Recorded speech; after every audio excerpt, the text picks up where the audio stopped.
አንድ የማላውቀው ሚስጥር እየተከናወነ እንዳለ ከተረዳሁ ቆይቻለሁ። እኔ ማርታ ካሰብኩበት ደግሞ ቀላል ነገሮችን መገጣጠም እጅግ በጣም ቀላል ነው። በደንብ አድርገህ ታውቀኛለህ እንደሆነ ለማወቅ ከአንድ ቀን በላይ ወስድብኝ። ዛሬ ከክፍሏ አስወጣት፣ ክፈትላት። እሺ። ስለ ወንድ ልጅ ከነቃጭሉ ተቀላቅላለች። የምርሽን ነው ማይ? እንግዲህ ከአሁን ጀምሮ ነፃ ነሽ። አባትነቴን ስላልተቀበልሽ ልጅነትሽ ውስጤ እየማማ ይሄዳል።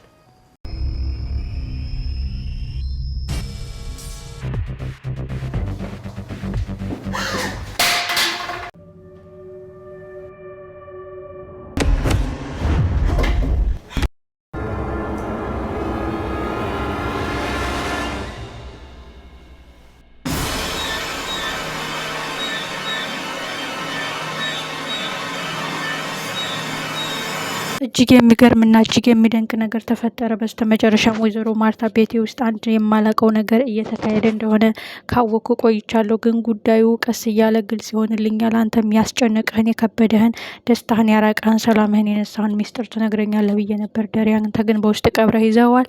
ግን ከበድ ያለ ነገር እንደሆነ ገብቶኛል።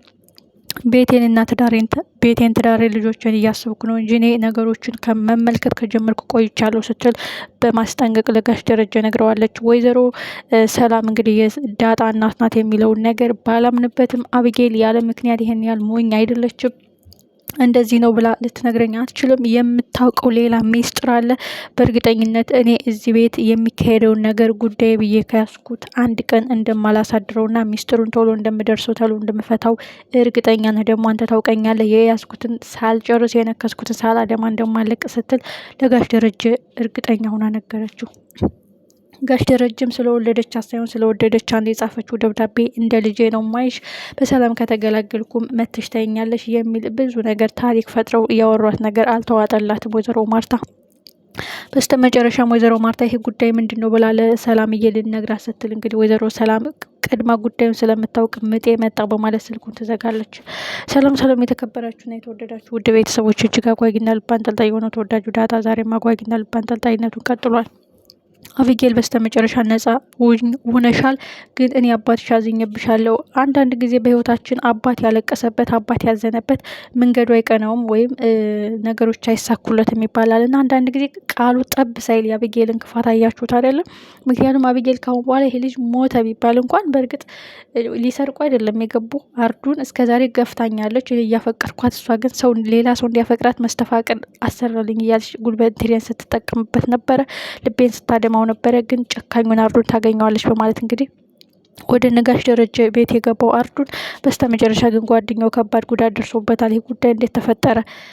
የተከበራችሁን የተወደዳችሁ ውድ ቤተሰቦች እኔ ያዝኜብሻለሁኝ። አባትሽ እነቱን ከልብሽ ስለፋቅሽ እኔም ልጅነትሽን ከወደ የማማ ይወጣል። አቢጌል በህይወትሽ ቢላዋ ይቆርጥሻል። አትያዡ በስለቱ በኩል ብትባይ እንደማይይዙ ሁሉ አትናገሪ፣ ይህ ሚስጥር ሰዎችን ይጎዳል ብትባይ አንቺ ግን አሰሚም ከስተትሽ የምትማሪ ከውድቀትሽ የማትነሽ ሁልጊዜ ለሰዎች ክፋትና ውድቀት ለሰዎች ደስታ ማጣት የምትመኝ ልጅ ነሽ በማለት በእጅጉ አዝኖባትና በሩን ከፍቶላት ነጻ ነሽ፣ ህይወት ታስተምርሽ፣ ህይወት ትኮልኩምሽ፣ ህይወት ትገስጥሽ፣ እኔ መከርኩሽ፣ ገሰጥኩሽ፣ ከቤት አስወጣሁሽ፣ ከስተትሽ የምትማሪ ከውድቀትሽ የማትነሽ ሁልጊዜ ወደ ጥፋትና ወደ ቁልቁል እድገትሽ ወደ ላይ ሳይሆን ወደ ታች ሆኗል። ከዩኒቨርሲቲ በላይ ህይወት ታስተምራለች እና ህይወት ስታስተምርሽ አባዬ ምነው ሰምቼ ቢሆን ስትይ አይሻሉ በማለት በሩን ከፍቶላታል። በስተመጨረሻም እንግዲህ አቢጌል ነጻ ወጣው በማለት እንግዲህ ገና ከመውጣቷ ልጆቹንና አገልጋያቸውን ስታመጫጭቅና ስትመታቸው አይተናል። እንግዲህ በስተመጨረሻም ውሃ እህቷ ራሱ አቢጌል እኮ ክፉ ናት፣ ሁሉም ክፉ ይሏታል፣ እናቴ ራሱ በወለደ አንጀት ያውጥቼ ጥልሻለሁ እያለቻት ነበረ የምትለው ውሃ። ይህ ጉዳይ ወዴት እየሄደ ነው? ምን መስመር እየያዘ ነው? በጣም አጓጊና ልብ አንጠልጣይ የሆነ ነው። የጋሽ ደረጀ እርግማን ሳይውል ሳይደር ጠብ ብሎ አቢጌልን ሌላ ጣጣ ውስጥ ሊከታት ነው። አርዱን በስተመጨረሻ ፍቅሬን አልቀበል ብላኛለች፣ እኔን ተጸይፋኝ ህይወቴን አዛብተዋለች፣ የልቤን ቁስል ሳትረዳኝ ሁልጊዜ በልቤ ስትራመድና ሌላ ሰው እንዲያፈቅራት ለእኔ ግን እቃቃ ጨዋታ መስተፋቅር አምጣልኝ እያለች ለሌላ ሰው ስትጫወትብኝ ነው። አሁን ግን ጨካኙን አርዱን ታይዋለች በማለት አርዱን ምን ያህል እንደተቀየረ አይተናል።